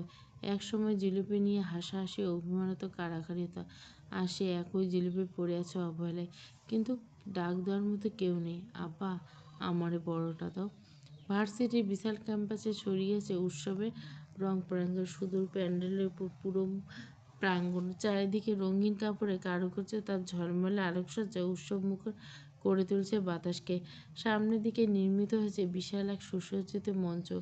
মঞ্চের পেছনে ব্যাকড্রপ জুড়ে বিশ্ববিদ্যালয়ের প্রতীকী চিহ্ন। অনুষ্ঠানের নাম বার্লিন নকশা শিল্পসম্মত সমাহার, চোখে পড়ার মতো। মঞ্চের মাঝ বরাবর সারিবদ্ধ রাখা হয়েছে নকশাখচিত দৃষ্টিনন্দন চেয়ার। প্রধান অতিথি, বিশেষ অতিথি, সম্মানীয় শিক্ষকদের জন্য প্রতিটি চেয়ারের সামনে পালিশ করা টেবিল, তার উপর সযত্নে সাজানো তাজা ফুলের তোড়া, স্বচ্ছ পানির বোতল, কাঁচের গ্লাস আর আনুষ্ঠানিকভাবে সড়ক ফোল্ডার। এছাড়া মঞ্চের দুই প্রান্তে স্থাপন করা হয়েছে আধুনিক সাউন্ড স্পিকারে সিস্টেমের স্পিকার। বিশ্ববিদ্যালয় গৌরবময় 50তম বছর পূর্তি উপলক্ষে আয়োজন করেছে বর্ণাঢ্য এক সুবর্ণ জয়ন্তী উৎসব। সেই আয়োজনকে প্রাণকেন্দ্র এক বিশেষ অতিথি মানব ফেরিওয়ালা, জননন্দিত সংসদ সদস্য কাদের সিদ্দিকী। সুদূর কক্সবাজার থেকে সশরীরে অনুষ্ঠানে উপস্থিত হওয়ার কথা তার। হাজারো শিক্ষার্থী, শিক্ষক, অতিথি আর গণ্যমান্য ব্যক্তিদের উপস্থিতিতে অনুষ্ঠান শুরু হয়েছে। করতালি, করজোড়ে মুখর হচ্ছে বিশাল ক্যাম্পাস। উপস্থাপকের কণ্ঠে ভেসে উঠতেই ধীর পায়ে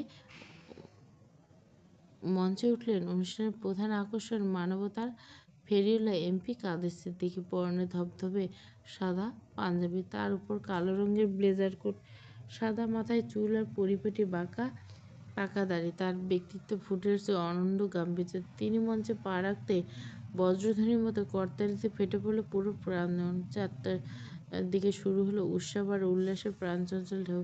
অথচ সেই উচ্ছ্বাসের আড়ালে মঞ্চের নিচে নিঃশব্দে নিজের কাজ করেছিল মৃত্যু। স্টেজে ঠিক নিচে লুকিয়ে রাখা ছিল একটা বোমার ক্ষুদ্র ডিজিটাল ডিসপ্লেতে। নির্দয়ভাবে কমে আসছে সময়, ক্ষীণ টিকটিক শব্দ, প্রতিটি সেকেন্ড মৃত্যুর দিকে এগিয়ে যাচ্ছে অগণিত প্রাণের ভাগ্য।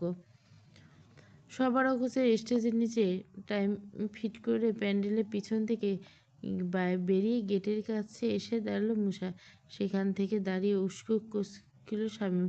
দুশ্চিন্তা দরদর করে ঘামছে সে। মুসা এসে বৃদ্ধা আঙ্গুল দিয়ে ইশারা করে বোঝালো, সব ঠিকঠাক। ভয়ে শামীমের কলিজা শুকিয়ে কাঠ। সে দ্রুত এগিয়ে এসে ফিসফিস করে বলল, ওইখানে কিন্তু নুরু আছে। অক্ষিপটে পালক ফেলে নির্বিঘ্নে প্রতিক্রিয়া জানালো মুসা। গম গম করল, ও নিজেকে নিজে বাঁচাইতে পারবো। এড়িয়ে স্যার কুইক। শামীম সম্মতি জানলে তাড়াহুড়ো করে বেরোতে কানে ভেসে এলো স্পিকারের শব্দ। এবারে মহামান্য এমপি কাদের সিদ্দিকীকে ফুল দিয়ে বরণ করতে মঞ্চে উপস্থিত হবে নবনীতা নূর। শামীম নামটা থমকে গেল। নামটা শুনে ধড়াস করে উঠল হৃৎপিণ্ডে। আতঙ্ক কণ্ঠে বলল, ভাই নূরের নাম অ্যানাউন্স করা হলো। শামীম পেছন ফিরে তাকানোর আগে ঝড়ের গতিতে প্যান্ডেলের দিকে ছুটে গেল মুসা। আর কিছুক্ষণের মধ্যে ব্লাস্ট হবে, নূরকে বাঁচাতে হবে যে কোনো মূল্যে। পেছন পেছন ছুটল শামীম, গলা ছুড়ে ডাকলো, ভাই।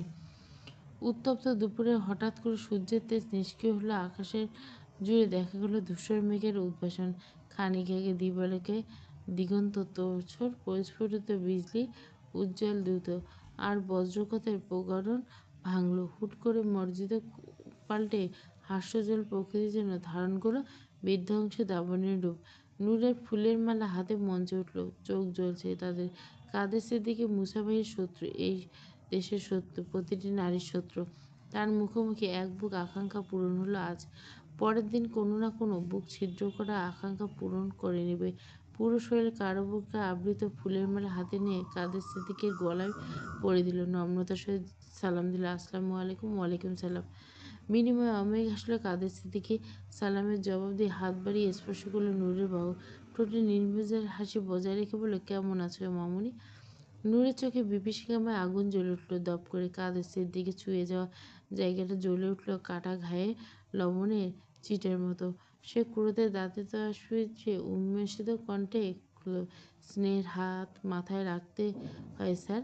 উল্টোপাল্টা জায়গায় হাত রাখলে তো হাতের জায়গায় থাকবো না গ্যারান্টি। কাদের সিদ্দিকী ভড়কালো।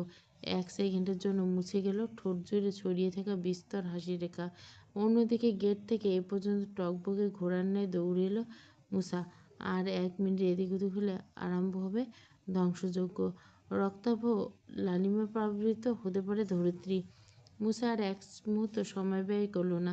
শিক্ষার্থীদের উদ্দেশ্যে চিৎকার করে বলতে হলো, বোমা আছে, মঞ্চে বোমা আছে। সবাই জায়গা খুইক করে খুলুক। মুহূর্তের মধ্যে কলহ বেঁধে গেল চারিদিকে। পুলিশে ভরে গেল পুরো ক্যাম্পাসে। সবার আগে কাদের সিদ্দিকীকে নামিয়ে ধরল সুরক্ষা নিশ্চিত হয়ে, অথচ নূর এক বিন্দু নড়ল না। পাথরের মতো ভারী হয়েছে তার পদযুগল, মস্তিষ্ক হয়ে এলোমেলো। স্টেজে দাঁড়িয়ে সে হন্যে হয়ে খুঁজল মোটা ভারী কণ্ঠে চেঁচিয়ে ওঠা মানুষটি। এদিকে 1 সেকেন্ড, 2 সেকেন্ড অতিবাহিত হতে 5 সেকেন্ডে ভয়ঙ্কর বিস্ফোরণ কেঁপে উঠল ধরণী। নূর নামছে না দেখে কলিজায় হাত দিয়ে দৌড়ালো মুসা। শেষ পর্যন্ত নূরকে বুকে নিয়ে লাফ দিল স্টেজ থেকে। পর মুহূর্তে ভয়ঙ্কর শব্দে বিস্ফোরণ হলো। লেলিহান ছিটকে এসে ছুঁতে চাইল মুসার হায়াতিকে, কিন্তু মুসা দুহাত বাড়িয়ে নূরের তুলতুলে নাজুক শরীরটা তুলে নিয়ে ইস্পাতের ন্যায় কঠিন বক্ষমাজে খসখসে পুরুষেলি হাতে নরম শরীরটা আঁকড়ে ধরে অন্তত কাঁদতে কাঁদতে বলে, ঠিক আছিস তুই?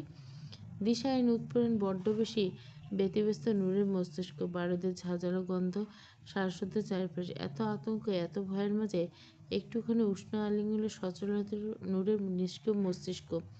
কোনো মতে নিভু নিভু চোখ মেলে মুখ তুলে তাকালো মেয়েটা। চোখের সামনে ভেসে উঠল একজোড়া গভীর চোখ, দাড়ি গোঁফে আবৃত বিশৃঙ্খল পুরুষের চেরোচেরা নির্লিপ্ত মুখোমুখি। সঙ্গে সঙ্গে দুহাত বাড়িয়ে মুসার গিবড়াতে জড়িয়ে ধরল নূর। শুষ্ক অধর নাড়িয়ে আওড়াল, মুসা ভাই। কাউকে স্বস্তি কী করে দিতে হয় জানা নেই মুসার। তবুও এই মুহূর্তে নিজের হৃদয়হীন অস্তিত্বকে বেমালুম ভুলে গেল সে। আঁচিড়ে ঝাঁকুনির ভেতরটা প্রেমিক সত্তার নিকট নিজেকে খানিক সাবলীল বানানোর প্রচেষ্টা করে স্নেহের করতালি বুলিয়ে দিল মেয়েটার পৃষ্ঠদেশে। কণ্ঠনালী ভেদ করল বাক্যবাণ, ধ্বনিত হলো নির্জীব গুরুভঙ্গির আওয়াজ, হায়াতি, আমার হায়াতি, তোকে একবার ছোঁয়া মানে আমার হাজারবার মৃত্যু। অথচ মৃত্যুর এই ধারণাটাই আজ বড্ড প্রিয় লাগছে। চারিদিকে কেবল চিৎকার আর ছোটাছুটি, ছাত্রছাত্রীদের আতঙ্ক হাহাকারে ভারী হচ্ছে চারিপাশের বাতাস। পুলিশের বুটের শব্দ, ওয়াকি টকির আওয়াজ, সাইরেনের শব্দ, সব মিলে ক্যাম্পাসের হাওয়া বেশ গরম। অথচ এই তীব্র বিশৃঙ্খলার মাঝে নূর নিশ্চুপ, তার মাথায় মুসার বুকের উপর। মুসা দুহাতে শক্ত করে জড়িয়ে ধরে আছে তাকে। তার 2 বাহু বন্ধনে নূরের শরীর প্রায় সম্পূর্ণ ঢাকা। চারপাশের সমস্ত বিপর্যয় থেকে নূরকে লুকিয়ে রাখা একান্ত দায়িত্ব নিজের কাঁধে তুলে নিয়েছে মুসা। পেতে দিয়েছে নিজের উষ্ণ বুক। মুসার শার্ট ঘামে ভিজে গেছে, লেগে গেছে শরীরের সঙ্গে। ঘামের সঙ্গে মিশে আসে শরীরের গন্ধ, এই অদ্ভুত পরিচিত গন্ধ। নূর এই গন্ধ চেনে। বহু মানুষের ভিড়ে হয়তো চিনি ফেলতে পারে। নূরের হৃৎপিণ্ড দাপাদাপি করতে লাগলো, এত জোরে মনে হলো বুকের হাড় ভেঙে বাইরে বেরিয়ে আসবে। সেকেন্ডের গতিতে সে স্পন্দন ছড়িয়ে গেল সমস্ত শরীরে। স্নায়ুর পর স্নায়ু কেঁপে উঠল, পায়ের নখ থেকে মস্তিষ্ক অবধি। শরীরের প্রতিটি রন্ধ্রে ছড়িয়ে পড়ল এক অদ্ভুত দগ্ধ অনুভূতি। এটা কিসের দহন নূর জানে না, বুঝতে পারল না মুহূর্তে। সময় ব্যয় হলো না কিছুক্ষণ। নূর নৈশব্দে কানে পেতে শুনল মুসার হৃৎস্পন্দন। মেয়েটার শীর্ণ বুক কেঁপে উঠল তাতেই। বুকের হাড়গুলো আরো উন্মুক্ত, পাগুলো ও স্পন্দন সামলে রাখতে পারল না। ভয় নয়, ব্যথা নয়, অথচ পুড়ছে। কোথাও কোনো ক্ষতি নেই, তবুও বুকের ভেতরটা দগ্ধ হচ্ছে অদৃশ্য আগুনে। পা জোরে নিচে কেমন যেন অচেনা টান ক্রমশ হলো, ক্রমশ অসহ্য হচ্ছিল। শ্বাস নিতে হচ্ছে। উঁচা টান দেউলিয়া হৃদয় তার সামলে রাখতে পারল না নূর। রুদ্ধশ্বাসে মাথা তুলে তাকালো মুসার বুকপানে। বিস্ময়ে বাকরুদ্ধ হয়ে গেল নূর। দীর্ঘ 5 বছর পর চেনা মুখ, চেনা নাক আর চেনা তীক্ষ্ণ দুটো লাল চোখের সামনে দেখতে পেয়ে ছলকে উঠল হৃৎপিণ্ড। বুকের গভীরে এতদিনে পাথর চাপা দিয়ে রাখা অনুভূতিগুলো বাঁধ ভাঙল। পাঁজরের খাঁচায় বন্দি হৃৎপিণ্ডটা ডানা ঝাপটাতে প্রায় উন্মাদনায় হারিয়ে যাওয়া ঋতু প্রিয় বর্ষা হঠাৎ ফিরে এলো যেন শুষ্ক মাটির বুকে। বৃষ্টির প্রথম স্পর্শে কেঁপে উঠল, ঠিক তেমনই কেঁপে উঠল নূরের বক্ষপিঞ্জর। 5 বছরের দীর্ঘ বিরহে পাথর হয়ে থাকা হৃদয়টা প্রাণ ফিরে পেল আচমকা। দীর্ঘ সময় ধরে কণ্ঠে আটকে থাকা অসংখ্য শব্দের ভিড়ে শেষমেশ অস্ফুট স্বরে বেরিয়ে এলো কেবল একটাই শব্দ, মুসা ভাই। নূর পাগলের মতো দুহাত দিয়ে আবারও জড়িয়ে ধরল মুসাকে। দীর্ঘ বিরহের শেষে ফিরে পাওয়া প্রিয় মানুষকে ছেড়ে আবার হারিয়ে যাবে এই ভয়ে লোলুপ হলো বোধবুদ্ধি। হৃদয়ের উন্মত্ত তাড়নায় দুহাতে খামচে ধরল মুসার শার্ট, পিঠের শার্ট। তারপরে ঘামে ভেজা বুকে মুখ বুজে হাউমাউ করে কেঁদে বলল, কোথায় ছিলেন সেদিন? কোথায় হারিয়ে গেছিলেন? কী হয়েছিল আপনার? মুসা নিষ্প্রাণ নির্বাক হয়ে দাঁড়িয়ে রইল। তার সমস্ত অস্তিত্ব স্থাপিত। নূরের চোখে পানি নিকাবের আড়াল ভেদ করে ছুঁয়ে দিল তার বুক। খা খা করে মরুভূমির বুক নেমে আসা এক পশলা বৃষ্টির মতো ভিজে উঠল তার বক্ষের বাপাসটায়। তৃষ্ণার্ত মাটির মতো সেই বুক নিরালা নিঃশব্দে শুষে নিল প্রতিটি অশ্রুকণ। মেয়েটা 2 হাত দিয়ে নিজের বক্ষ থেকে তুলে নিয়ে সোজা করে দাঁড় করে মুসা। সিক্ত চোখের গভীরে তাকায় মোহবৃষ্টি নয়, পরখ করে মেয়েটার চোখের প্রতিটি কাঁপুনি। নূরের এই মতো অবস্থার জন্য নিজেকে দায়ী করে দীর্ঘশ্বাস ছাড়ে আড়ালে। তবে দৃষ্টি সরে না, না তো অক্ষিপটে নমিত করে এক পল। প্রগাঢ় অধিকারপণ নিয়ে মৌন দৃষ্টিতে চেয়ে থেকে নির্বিশেষে। বাকশূন্য হয়ে পড়ে কণ্ঠনালী। ঝাপসা চোখে মুসা শূন্য দুচোখে অবকলন করে নূর। থমকায় কান্না। হেঁচকি তুলে বলে, কথা বলছেন না কেন? উত্তর দিন। আপনাকে আমি কত খুঁজেছি জানেন? মুসার শুকনো ঠোঁট গিলল। বিনা অনুমতি হাত বাড়িয়ে মুছে দিল নূরের চোখের পানি। নির্লিপ্ত মিলন ঘটল নেত্রদ্বয়ে। অতিবাহিত করল কিছু সেকেন্ড। পরপর গম্ভীর শ্বাস টেনে গম্ভীর স্বরে বলল, শান্ত হ। উতাল পাতাল মিশ্র অনুভূতি তরুণে ফের ঠোঁট কামড়ে ফুঁপিয়ে উঠল নূর। আজ কিছুতেই বাদ মানছে না। অশ্রুধারা, হৃদয়ের ব্যথা, বিরহ, যন্ত্রণা সমিতি সব একটাই হয়ে উগরে দিচ্ছে আবেগশ্রু। সামনে দাঁড়ানো নূর নিষ্ঠুর লোকটার দিকে তাকিয়ে কাঁদতে কাঁদতে বলল, আগে বলুন, এতদিন কোথায় ছিলেন? মুসা ভাই কেন ফিরেননি? আমার কথা কেন রাখেননি? আপনি কেন দূরে ছিলেন? কোথায় ছিলেন এতগুলো বছর? নূর ক্রন্দনরত কণ্ঠস্বর, অথচ মুসা প্রথম থেকে নিরাপদ। অশ্রুসিক্ত মেয়েটাকে কেবল এক পলক পরখ করে দীর্ঘশ্বাস ছেড়ে বলল আশেপাশে। মুসার নিরাপদ মুখের দিকে তাকিয়ে আরেক দফা ফুঁপিয়ে উঠল নূর। নাক টেনে অস্ফুট স্বরে, সামনে আসেননি কেন? আসলে কী হতো? বিরহ কম হতো? অপেক্ষার লম্বা সফরে বিরহের যন্ত্রণায় ক্লান্ত হয়ে পড়েছিলাম। শাস্তি ধরিনি। কিসের শাস্তি? কয়েক মুহূর্তে স্থবির হয়ে দাঁড়িয়ে রইল মুসা। খোলা আকাশে ছেড়ে দিল দীর্ঘ এক নিঃশ্বাস। অতঃপর খড়খড়ে কণ্ঠে বলল, মুসাকে ভালোবাসা পাপ, পাপ করলে শাস্তি পেতে হয়। নূর চোখই তাকালো। পর মুহূর্তে মুসার নির্বিকার নেত্রদ্বয় কবল থেকে দৃষ্টি নামিত করে ফেলল। সবাইকে আড়ষ্ট স্বরে বলল, আমি কখন বললাম ভালোবাসি? নূর নিকাপে আবৃত মুখের দিকে তাকিয়ে স্লান হাসল। মুসার কণ্ঠে ধাতস্থ টেনে বলল, 2 হাতে এত জোরে জড়িয়ে ধরছিলি বুকের পাঁজর ভেঙে যাচ্ছিল। মুসার এমন আচানক বাক্যবাণে অপ্রস্তুত হয়ে পড়ল নূর। লজ্জা, ভয়, সংকোচে শুকিয়ে এলো গলা। সহসা ফুরিয়ে এলো শব্দভাণ্ডার। জুৎসে প্রতি উত্তর করার মতো বাক্য খুঁজে পেল না। চিবুক নামিয়ে আটসাই করে বলল, আমি আসলে আমি। মেয়েটাকে এমন অস্বস্তিতে ফেলে দিয়ে বেশ মজা পেল মুসা। ভুরু নাচিয়ে ঠোঁট কামড়ে বলল, বাহ, লজ্জা পেতে শিখছিস। কিয়ক্ষণ নীরবতা, পরক্ষণে ঠোঁট উল্টে জবাব দিল নূর, লজ্জা নারীর ভূষণ। তোর লজ্জা আমাকে মুগ্ধ করছে। ব্যাপারটা কিন্তু বেশ অন্যায়। আমি দেখতে বলিনি। অনুমতি চেয়ে যদি তোকে দেখতে হতো তাহলে অনুমতি দিতে দিতে ক্লান্ত হয়ে যেতে তুই। সচকিত চোখ ঘুরালো নূর, ভীষণ রকমের বিস্মিত হলো। আপনি আমাকে সত্যি এতবার দেখেন? চোখ দুটো মাঝে মাঝে নিজের মতো সিদ্ধান্ত নিয়ে ফেলে, বারণ শোনে না। কুণ্ঠায় চোখ নামালো নূর, জিভ দিয়ে ঠোঁট ভিজে শান্ত স্বরে বলল, চলুন বাড়িতে। কার বাড়ি? আমি যেখানে থাকি। কেন যাব? নূরের তপ্ত চোখে তাকালো মুসা, অভিমানী সুলভ নাসারন্ধ ফুলিয়ে তির্যক স্বরে বলল, আপন মানুষের কাছে ফেরা উচিত, তাই যাবেন? ওখানে আমার আপন কে আছে? মুসার আপন কেউ নেই। আমি কি তাহলে? বাক্য শেষ হতে সিক্ত হলো দুনয়ন, ও নোনা জলো সিক্ত, চিকন স্রোত গড়ালো কপাল বেয়ে, নতুন করে ভিজলো কালো নিকাব। অথচ অভিব্যক্তি বদলানো না মুসায়। সে একই ভঙ্গিতে নির্বিকার স্বরে সংক্ষিপ্ত জবাব দিল, বউ। এত সহজে স্বীকার করলে যে আজ? লুকিয়ে রাখার কোনো অবশিষ্ট কিছু নেই তাই? আপনি তো ঠিকই লুকিয়ে রেখেছেন, আমাকে পরিচয় দিতে হবে এই ভয়ে না, তাই না? সেটাও ঠিকঠাক হলো কই, লুকিয়ে থাকতে তো দিলি না।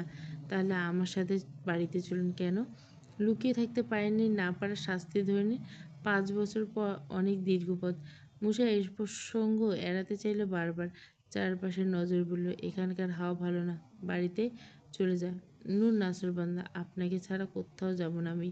মুসা তপ্ত দৃষ্টিতে তাকালো একবার। কারো মনে রাখার মতো কঠিন কাজ তার দ্বারা হলো না। রুক্ষ স্বরে ধমকে বলল, নাটক মারাইস না। নূর দমে না গিয়ে ফুঁসে উঠল, উষ্ণ কণ্ঠে বলল, নাটক আপনি করছেন, এখন স্বাভাবিক সম্পর্কে জটিল করছেন। আমি এখন আর ছোট নেই, বয়সের তুলনায় আগে বেশি বুঝতাম, এখন অতিরিক্ত বুঝি। কিছু একটা ভেবে জিভের ডগা গাল ঠেকালো মুসা। কিছু তোয়াক্কা না করে চট করে বলে উঠল, যে ড্যাশ বুঝিস? তাড়াক করে তাকালো নূর। এমন একটা অযৌক্তিক প্রশ্নে ভরকালো কিঞ্চিত। অস্বস্তিতে মেজাজ খারাপ হলো, এমন ভীষণ। দাঁতে দাঁত চেপে বোমাটা ওইখানে না পড়ে আপনার মুখে পড়া উচিত ছিল। মুসা নির্বিকার স্বভাবসুলভ গম্ভীর কণ্ঠে বলল, প্রশ্নের জবাব দে। কুণ্ঠা আর অস্বস্তিতে বুঝে এলো নূরের কণ্ঠনালী। এমন বিভ্রান্তি প্রসঙ্গ এড়াতে বলল, বাড়িতে চলুন। বাড়ি যেতে হবে? আমাকে নিয়ে যেতে চাইছিস? এতদিন তো দিব্যি ছিলি। কোথায় দিব্যি ছিলাম? আপনার অপেক্ষাতে পড়ছিলাম প্রতিদিন। নারী পুরুষের অপেক্ষা করে কেন জানো? পুরুষের কাছে ওই একটা জিনিস ছাড়া আর কি কামনা করে? তার জন্য তো শহরের অলিতে গলিতে হাজার পুরুষ ছিল। আপনার জন্য কেন অপেক্ষা করলাম? কারণ মুসা ছুঁয়ে দিলে কলঙ্ক বাড়ে, আর তুই কলঙ্ককে ভালোবেসে ফেলেছিস। নূরের বুকের ভেতরটা ধক করে উঠল, দলা পাকিয়ে ছুটে এলো কান্না। ঠোঁটে ঠোঁট টিপে আওড়ালো, এত সহজে ভাবে কথা বলা উচিত নয় মুসা, উচিত অনুচিতের ধার ধারে না। তাহলে বাড়িতে চলুন। না। মুসার মুখে না শুনে এবার সত্যি সত্যি অধৈর্য হলো নূর। বাচ্চাদের মতো নাসান্দ ফুলিয়ে উঠল মাঠে, জেদ ধরে বলল, আমি যাব না। এই যে বললাম, এখানে বসলাম এখানে। মুসা চোখ বড় করে করে অসন্তুষ্ট কণ্ঠে বলল, বড় হয়েছিস বলে বাচ্চাদের মতো আচরণ করছিস কেন? আপনাকে আমার সাথে যেতে হবে। আমি সাথে থাকলে 5 বছর আগেই থাকতাম। থাকিনি কারণ আমি তোর ক্ষতি চাইনি। আমি নিজে রক্ষা করতে শিখে গেছি। আমার ক্ষতি কেউ করতে পারবে না। একাকিত্ব আমাকে স্বাবলম্বী শিখেছে। নিজেকে রক্ষা করা আর স্বাবলম্বী এক নয়। নিজেকে রক্ষা করতে হলে নিজেকে অস্ত্র বানাতে হয়। ওঠ। মুসা ঝুঁকে এলো নীরব, বসা থেকে টেনে দাঁড় করার বাড়ল হাত। ঠিক সেই মুহূর্তে ওর হাতটা মুচড়ে ধরল তার। মুসা কিছু বুঝে ওঠার আগে কায়দা করে নিজের ধারালো নখের প্রথম আঁচড় বসিয়ে দিল মুসার ঘাড়ের কাছে। পরবর্তী আঘাতটা ঠিক মুসার চোখ বরাবর নিয়ে থামল। আরেকটু এদিক ওদিক হলে নূরের ধারালো নখ দিয়ে কেড়ে নিতে সক্ষম হতো মুসার দৃষ্টিশক্তি। কিঞ্চিত ভরকালো মুসা, তবে গম্ভীর মুখে রাজতরণ ঢাকা পড়ল সে প্রতিক্রিয়া। চোখ জুড়ে চিরাচরিত রুক্ষতা। নূর সেই রুক্ষ চোখের দিকে তাকিয়ে তেজস্বী কণ্ঠে বলল, আমার হাতে কিন্তু অস্ত্র নেই মুসাফা, অথচ আপনি আহত। মুসা নির্বিকার, নির্লিপ্ত, কোনো প্রতিউত্তর করল না এই মুহূর্তে। হয়তো ভাষা হারিয়েছে, হয়তো কোনো ভাবনার ঊর্ধ্বে বিস্ময়কর কিছু দেখতে পেয়ে রুদ্ধ হয়েছে কণ্ঠ। নূর হাত নামিয়ে নিল, শ্বাস ফেলে নরম করে চায়নি, জিভে ঠোঁট চুপে বলল, সিএনজি ডাকি। হাসলো, একটুখানি প্রসারিত হলো কালচে ঠোঁট। অল্প শব্দে বলল, রিক্সা। অবশ্যই নূরের অবুঝ আবেগের কাছে বেমালুম হার মেনে নিল মুসা। এই ভয়ঙ্কর নারীর কাছে হার মানতে বাধ্য সে। হৃদয়টা বেইমানি করছে বলতে শক্তপোক্ত মানুষটা ভেঙেছে নির্মমভাবে। নারী যেতে চাহেনি যে কতটা ভয়ঙ্কর তা এই পুরুষ ঘায়েল হয়েছে সেই উপলব্ধি করতে পেরেছে। নূরকে সাথে নিয়ে মুসা বের হলো ক্যাম্পাস থেকে। হাত বাড়িয়ে একটা রিক্সা থামিয়ে বসলো দুজনে। এই বিধ্বংসী ভয়ঙ্কর রমণীর কাছাকাছি বসতে হৃদয় ফেটে যাচ্ছে লোকটার। ভেতরটা ছারখার হয়ে যাচ্ছে হৃৎপিণ্ডের হুঙ্কারে। অথচ বাইরে থেকে তাকালে শক্ত খোলসা আবৃত এক হৃদয়হীন মানুষে, যার চোখে দৃষ্টি থেকে শুরু করে পেটানো বাহু সব কিছু আঁকড়ে ধরেছে গম্ভীরতা। বাড়ি যাওয়ার নাম করে নূর মুসাকে নিয়ে সর্বপ্রথম গেছিল বসুন্ধরা। সেখানে মুসার জন্য পছন্দ করে কয়েকটা শার্ট প্যান্ট কিনে সোজা চলে গেছে সেলুনে। এতদিন যাবৎ নূরের এসব পাগলামি মুখ বুজে সহ্য করলে এ পর্যায়ে ভীষণ রকম অধৈর্য হলো নূর। মুসা মেজাজ খারাপ করলো। বাড়ি যার নাম করে কি করছিস এসব? যা করছি দেখতে থাকুন। এত টাকা পেলি কোথায়? আপনার মানিব্যাগে। মুসা ভুগুটি তুলে বলল, আমার মানিব্যাগে হাত দিলি কখন? নূর ঠোঁট টিপে হাসলো, তবে ইশারা দিল। ইশারায় চেয়ার দেখে বলল, বসুন এখানে। মুসা কয়েক সেকেন্ড নূরের মুখের দিকে তাকিয়ে রইল। অনিচ্ছা সত্ত্বেও গিয়ে বসলো। নূর সেলুনের কর্মচারীর দিকে তাকিয়ে বলল, আপনি এক কাজ করুন। লোকটা সঙ্গে সঙ্গে কাজে লেগে পড়ল। কাঁচির ছন্দময় শব্দে কিছুক্ষণ সেলুনের আয়নায় ধীরে ধীরে বদলে গেল মুসার অবয়ব। চুল ছাড়া শেষ করে লোকটি হাত এবার মুসার দাড়ির দিকে এগুলো। অভিব্যক্তির মধ্যে বদলে গেল মুসার মুখের অভিব্যক্তি। চোখের দৃষ্টি কঠিন হলো। লোকটা হাত দাড়ি ছোঁয়ার আগে মুসা তার হাত থেকে কাঁচিটা ছিনিয়ে নিল। কাঁচির ধারালো অংশ লোকটার দিকে তাক করে হেসে বলল, এই দাড়িতে হাত দিবি না, হাত কেটে রেখে দেবো। নূর চোখ রাঙিয়ে মুসার দিকে তাকালো। মুসার জ্বলন্ত চাহিনি নিভে এলো। ছুরিটা ধূপধাপ লোকটার হাতে ধরিয়ে চুপচাপ বসে পড়লো চেয়ারে। নূর মুচকে এসে লোকটার উদ্দেশ্যে বলল, দাড়ি কাটতে হবে না, একটু ছাঁটাই করে দিন তাহলে। ড্রয়িং রুমের লম্বা আয়নায় সামনে দাঁড়িয়ে আছে মুসা। পেটানো শরীর, সাদা সিল্কের শার্ট, হাতটা গুটানো তুলো কনুই বরাবর, শ্যামবর্ণের কৃষ্ণকালো চেহারা, সাদা শার্ট ধক ধক করছে। গাল জুড়ে এতদিনে বুনো অগোছালো দাড়িগুলো পরিপাটি। অন্য দিনের তুলনায় মুখটা একটু বেশি উজ্জ্বল, তবু চোয়াল শক্ত। মুখাবয়ব বরাবরের মতো গম্ভীরতার ছাপ অটুট। সেই কঠিন গাম্ভীর্যের ফাঁক গলে মাঝে মধ্যে উকি দিচ্ছে মুগ্ধতা। ছন্ন ছাড়া অগোছালো মুসা আজ নিজেকে নতুন করে আবিষ্কার করছে।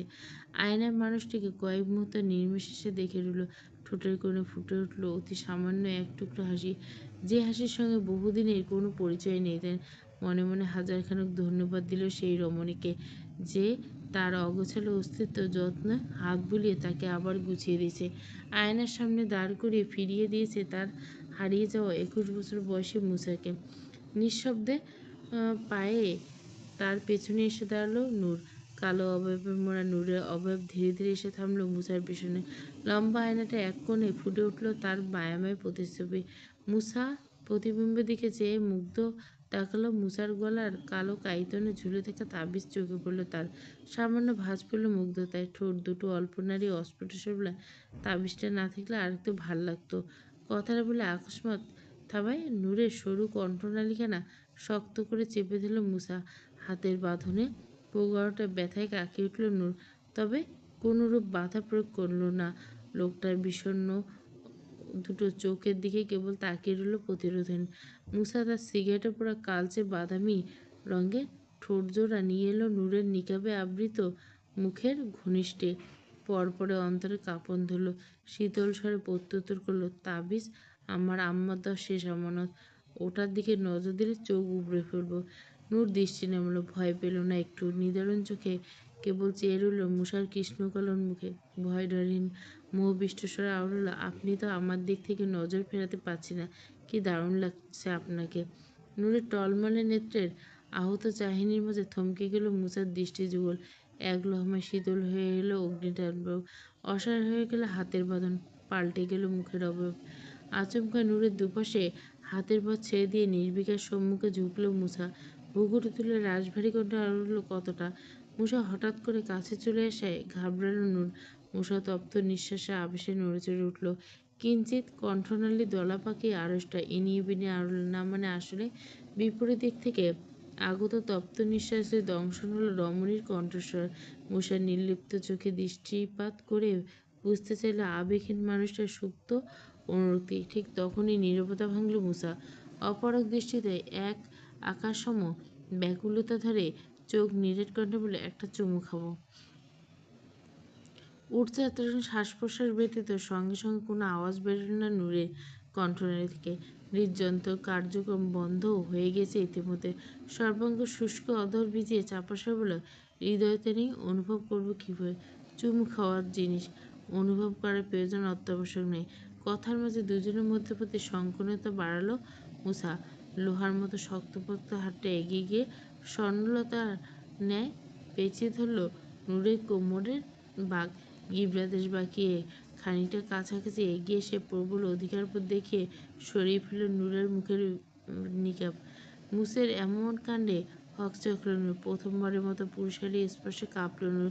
প্রকম্পিত কণ্ঠে কিছু বলতে যাবে তার আগে নিজের হকচকিত ফাঁকা ওষ্ঠটার মাঝে অনুভূতি হলো একজোড়া পুরুষালী অধর নিকট স্পষ্ট। এক সেকেন্ডের মাথায় আকিস বিড়ির তীক্ষ্ণ গন্ধে ভরে উঠল নূরের মুখবয়র। বেমালুম অস্থিরতা দুচোখ খিচে বন্ধ হয়ে গেল আপনা আপনি। কয়েক সেকেন্ড পেরোতে ঠোঁটের ভাঁজে নিগড়ে আঁকিবুকি রূপ নিল তীব্র দংশনে। মুসা নির্বিশেষে ক্ষতবিক্ষত করতে শুরু করলো নূরের মাঝখানে। নূর নাজেহাল হয়ে ছাড়াতে চাইল নিজেকে। মুসার শার্টের কলারে অনেকাংশে খামচে ধরে ঠেলে সরাতে চাইল তার নিষ্ঠুর ওষ্ঠপ্রল। অথচ মুসা ছাড়ল না। কেবল এক মুহূর্তে ফুসফুস দিয়ে মাদকতা কণ্ঠে আওড়ালো, কাঁপছিস না? অসুবিধা হচ্ছে? কেটে গেছে এক সপ্তাহ। আজ স্মিতার হলুদ সন্ধ্যা। হলুদ রঙের শাড়িতে সেজেছে, গলায় ফুলের গয়না, হাতে ফুলের বালা, আর যত্ন করে বাঁধা খোঁপায় জড়িয়েছে সাদা জুঁই ফুলে। ক্যামেরা একের পর এক ঝলকানি হাসি, অতিথিদের হাসি আড্ডা, চারপাশে কোলাহলের মাঝে স্মিতার মুখে আনন্দের ছিটে পড়ে নেই। মুখে সাজের প্রলেপ থাকলেও চোখের গভীরে জমে আছে অন্য মনস্কতা। তার মনে পড়ে আছে বহু দূরে, এই উৎসবমুখর সন্ধ্যায়, বহু দূরে, পাহাড় সমুদ্র পেরিয়ে ইতালিতে। বরের বাড়ি থেকে তত্ত্ব নিয়ে এসেছে ওসমান। ছোট ভাই বলে কথা, বড় ভাইয়ের বিয়ের আয়োজনে দায়িত্ব কম নয়। এসেছে সঙ্গে আরও কয়েকজন বন্ধুবান্ধব, তাদের মধ্যে নিখিলও আছে। তত্ত্বের প্যাকেটগুলো একে একে বের করে পৌঁছে দিয়ে বাইরে বেরিয়ে এলো ওসমান। হলুদ সাজে ঝলমল করছে পুরো বাড়ি। চারপাশটা মানুষের ভিড়, স্পিকার বাজছে, আর মেয়েদের হাসির মুখর হচ্ছে পুরো ক্লাব। হলুদ শাড়িতে একই রকম সাজে দাঁড়িয়ে থাকা মেয়েদের ভিড় দেখে ওসমান একবার নিখিলের দিকে তাকালো। নিখিল তখন খানিকটা দূরে, দুই হাত পকেটে ঢুকে এগিয়ে এলো ওসমানের কাছে, কাঁধে হাত রেখে বলি, কি রে, ভেতরে যাবি না? তোর ভাবিকে দেখবে। ওসমান নাক মুখ কুঁচকে ফেলল। বিরক্ত নো ইয়ার, ওখানে ভিড় দেখছিস? আমার প্যানিক শুরু হবে গরমে। আরে ভিড় তো মেয়েদের হয়, চল না গিয়ে একটু টাঙ্কি মারি। ওসমান এক পলক তাকালো স্টেজে। সমবয়সী সবগুলো মেয়ের পরনে হলুদ শাড়ি, খোঁপা ফুল, হাতে গলায় ফুলের বাহার। এদের মাঝে কোনটা কনে বলা মুশকিল। ওসমান তস্প চাপসে ঠোঁট বাঁকে তিরিক্ষে কণ্ঠে বলে, সবগুলো ক্ষেত। কি সাজ দিয়েছে, বউ কোনটা আলাদা করে বোঝা মুশকিল। তার যেতে হয় যা, আমি এখানে আছি। হলুদের আয়োজন দেখে ওসমান ক্লাবের বাইরে নির্জন বারান্দায় চলে গেল। জায়গাটা লোকজনের আনাগোনা নেই। দূরে আলো আঁধারি গাছের ছায়াগুলো স্থির হয়ে দাঁড়িয়েছে। মিউজিকের শব্দ এখন কেবল স্পষ্ট গুঞ্জনের মতো শোনা যাচ্ছে। ওসমান একটা স্বস্তির নিঃশ্বাস ছেড়ে চেয়ারে গা এলিয়ে দিয়ে বসলো। কানে হেডফোন লাগিয়ে বন্ধ করলো চোখ। কিন্তু স্বস্তি টিকল না বেশিক্ষণ। হঠাৎ কোথা থেকে ভেসে এলো একটা শিশুর গলা ফাটানো চিৎকার। ওসমান কপাল কুঁচকে এলো। কান থেকে ঝেড়ে ফেলতে চাইলে শব্দটা, কিন্তু কান্নাটা থামল না, বরং মুহূর্তের পর মুহূর্ত তীক্ষ্ণ হয়ে উঠল। ওসমান বিরক্ত হয়ে সোজা বসলো। আশেপাশে তাকালো। দেখতে পেল একটু দূরে একটা তরুণী বাচ্চাটাকে সামলাতে হিমশিম খাচ্ছে। পড়ে থাকা বাচ্চাটা কিছুতেই শান্ত হচ্ছে না। কখন যে শিশুটি বুকের সঙ্গে চেপে ধরছে, কখনো কাঁধে তুলে নিচ্ছে, পিঠ চাপড়েছে, কিন্তু বাচ্চাটি থামছে না। এদিকে অধৈর্যের ভাত ভাঙল ওসমান। চোয়াল শক্ত করে বিরক্তিতে ডিসগাস্টিং। অতিষ্ঠ হয়ে ওসমানের মুখে কয়েক পা এগিয়ে দাঁতে দাঁত চেপে রাগান্বিত করে বলল, এই আন্টি, বাচ্চাটাকে থামান, নয়তো আমার কাছে দিয়ে ছুরি মারি। ওসমানের মুখে এই কথা শুনে তরুণী ক্ষুব্ধ হলে ঘুরে তাকালো। প্রতিদিন বলে, ছুরি মারবে মানে? এসব কী ধরনের বেয়াদবি কথাবার্তা? ওসমান রেগের বিপরীতে আর কিছু বলতে যাবে, ঠিক তখনই তরুণীর মুখের দিকে তাকিয়ে সমস্ত অভিব্যক্তি নিভল। চোখের পলক পড়ল না। ঠোঁটের কোণে জমে থাকা বিরক্তি রেখা মিলিয়ে গেল। বহু বছর ধরে মনের সবচেয়ে গোপন খুঁটিতে তালাবন্ধ করে রাখা এক পুরনো মুখের আদল হঠাৎ করে এসে সামনে পড়ে চরম আশ্চর্য হলো। বুকের ভেতরটা কেমন করে উঠল। চেনা মুখ, অবিশ্বাস্য চেনা, যে মুখটা ভুলে যাওয়ার অভিনয় করছে অসংখ্যবার অথচ ভুলতে পারেনি। চেনা চোখ, এই চোখ দুটো চোখের দিকে তাকালে একসময় পৃথিবীর সমস্ত শব্দ থেমে যেত। যে চোখের দৃষ্টিতে ডুবে থাকার আকাঙ্ক্ষায় মজে যাওয়া থাকতো দিবারাত্রি। এত বছর পরে সেই চোখের গভীরতা বদলায়নি, শুধু জমেছে কালশিটে দাগ। ওসমানের ঠোঁট কাঁপল। শুকনো গলা দিয়ে বহু কষ্টে বের হলো একটি শব্দ, মারু। কলঙ্কের কারুকাজ, পর্ব 14। সবাই কলঙ্কের কারুকাজটা চাচ্ছ? কলঙ্কের কারুকাজটা দিলাম। আর শ্বেত চৈত্রের বর্ষণ আর কৃষ্ণপক্ষের ছায়া, এই দুটো গল্পের মধ্যে যেটা ভালো লাগবে সেটাই দেবো, আর যেটা ভালো লাগবে না, ভালো ভিউ হবে না, সেটা আমি ডিলিট করব।